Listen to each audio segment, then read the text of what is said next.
This week we're talking about a logical fallacy that is ruining the field of psychology.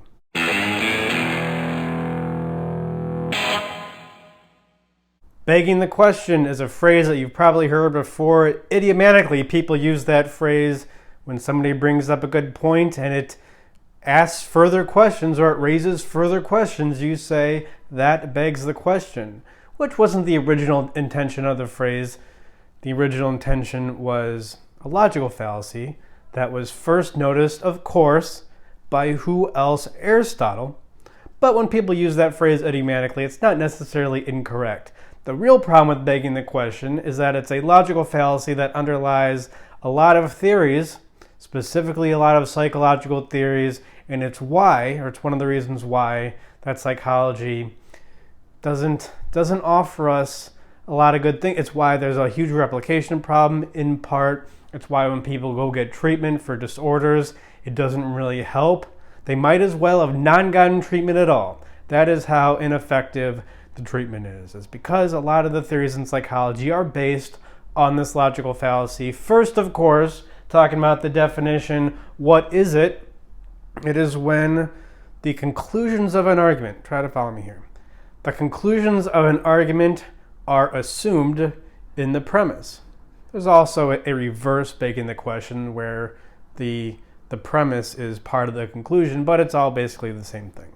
The conclusion is assumed in the premise. And you would think, well, that's really silly. How could that be a fallacy that anybody commits? It's so obviously incorrect, but it happens all the time because the conclusions, again, are assumed. They're implied. They're not explicit in the premise, but they're part of the premise. I actually committed the fallacy of begging the question this morning. I was really happy, and my wife asked me, why are you so happy? My response was, I feel good. Yeah, that doesn't really explain, it doesn't get to the answer to the question why I'm so, if you're happy, you feel good. That doesn't explain it. It's just an associated phenomenon with being happy, and you're using that associated phenomenon to explain being happy, but it's not really an explanation. Another way of saying begging the question is you're pushing the question back. You're not really answering the question, you're pushing it back. Also, anybody who's a tutor or a teacher, I do some tutoring, and sometimes if the students going through a multiple choice test and they get the question right, but you ask them, why is it correct? Why is that the right answer? What C? Let's say, why is C the right answer? And they say, well, none of the other ones are correct. Doesn't really explain why. We're trying to understand why that's the right answer specifically, not just your test strategy. Sometimes kids will just say, because it's the right answer? Yeah, that doesn't explain it. And that seems stupid there, but the field of psychology, especially psychologists in academia, they commit these fallacies all the time. Go through some examples, go through a bunch of them here. Well, anything associated with the medical model, not just in psychology, but in medicine too, but we'll just stick with psychology for this video. So what causes depression? A common explanation is low serotonin. But then you think about it and you realize, wait, that's not really an explanation at all. Yeah, of course. Depression is associated with low serotonin. You're not answering the question. You're pushing it back. The premises or the conclusion is assumed in the premise. What causes the low serotonin? That's really what we're asking. Until we have an answer for that, we're never really going to know what causes depression. Of course, we know, right? We know it causes depression, avoided anger, and this is going to be some indication of what causes begging the question, but we'll get to it. Evolutionary psychology often commits the fallacy of begging the question. Not always. There are some good theories in evolutionary psychology, and I think some of them are sound, but when evolutionary psychology is used as an explanation for every behavior, it starts becoming an explanation, and you start begging the question. The conclusion that we have evolved minds to gain status and mating opportunities is often a part of the premise of any evolutionary psychology argument. Why do we have jealousy? Well, because it helps us gain status, mating opportunities. Why do we get rewarded when we do certain activities?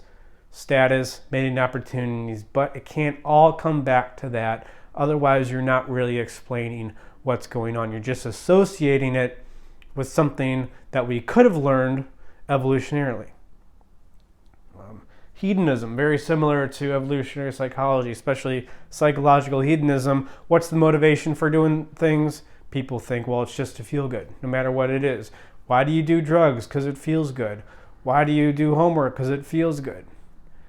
Doesn't really explain the explanation. Why does it feel good? We might as well explain our motivation. I always use this example, but through psychological foodism. All of our actions, everything's motivated by our desire to get more food. Again, doesn't really explain it, just pushes the question back. Why do these certain things feel good as opposed to doing other things? By the way, people don't use drugs because they feel good. Go back and check out my video on addiction for further explanation of that. CBT, we're getting to a big one here. You know, I love ripping on CBT. Here we go. Often commits the fallacy of begging the question. I mean, look at some common CBT admonishments. You have a thought, you have a maladaptive, negative thought, change the thought. What's the premise there? The maladaptive thought has a no deeper cause than simply the maladaptive thought. Same thing with emotion. Oh, you have a negative emotion? As if an emotion could be negative. It's not negative, right? It's our relationship with a supposedly negative emotion that makes it negative. That's for another video.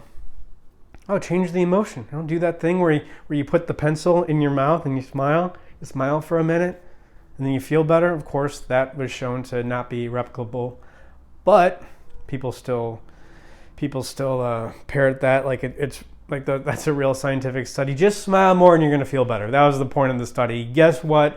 It doesn't work. A big freaking surprise. In part, it doesn't work because it rests on the fallacy of begging the question. There's no deeper cause to not being happy, so you're not really going to get to the cause of it. And what's the other one? Yeah, same thing with behavior. Oh, maladaptive behaviors change the behavior. And a huge part of CBT theory is the cognitive triangle. I don't know if you guys ever learned this, if you're psych students. We have action, we have thinking, and we have emotion. This is begging the question one layer removed. What causes a thought, an emotion? What causes an emotion, an action? What causes an action? We're back here to a thought. This is circular. And yeah, begging the question, it's a type of circular argument. The whole CBT is just ridiculous. Another indication CBT is ridiculous is another instance of begging the question is phrenology. Remember that view of, I guess it was psychology back in the 19th century that said that the way that the lobes are in our brain determine our personality. So let's say I had a bump back here in the back of my head, let's say. I would go to a phrenologist in, 1845. And I'd say, oh, look, that's your shyness lobe. You're shy because you have an enlarged shyness lobe. What causes shyness? The shyness lobe of your brain. It doesn't really explain it, just associates it with something else. It doesn't go deeper, it just goes across. And we think that's silly. Everybody makes fun of phrenology now, but to a large extent, evolutionary psychology is based on the same fallacy, and CBT, to a much larger extent, is based on the same fallacy. Evolutionary psych, yeah, like I said, there's some good theories in that, not so much with CBT, way worse. And then to make this topic relevant for this week, the recent admissions scandal, the college admissions scandal. I guess some celebrities were paying universities extra money so their kids who didn't have the test scores could be admitted. And people are saying the cause of this is that colleges are just trying to make more money. Yeah, that maybe to some extent, but that doesn't really explain it because there's lots of entities out there, lots of businesses, lots of corporations, lots of institutions that try to make more money, yet they don't succumb to these scandals. So clearly something else is going on.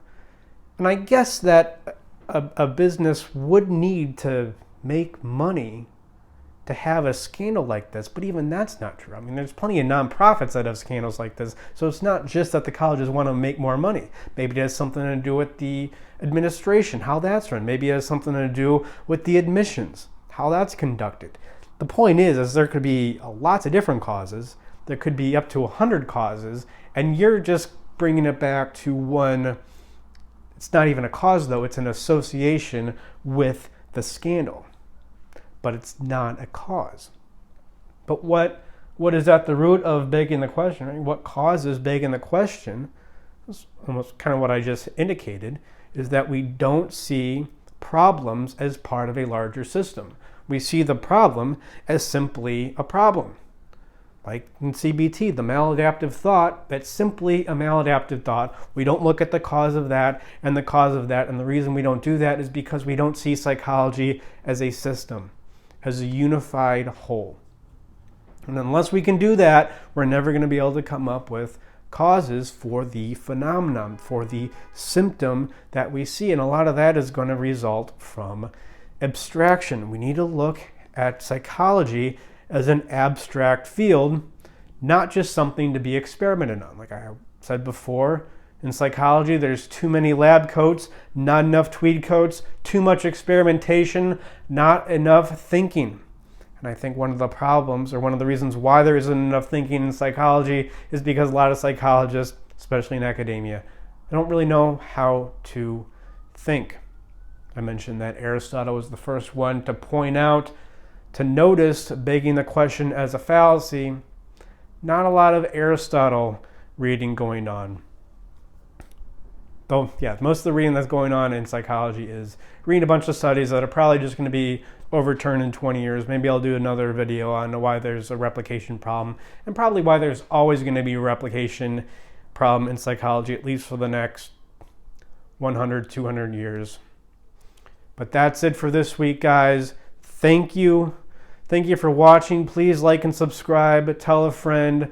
Email me, animus@animusempire.com, or leave your comments and especially your criticisms in the comments below. And always remember, when you come to an issue, when you come to a problem in your life, don't just explain it with an association. Actually look for a deeper cause.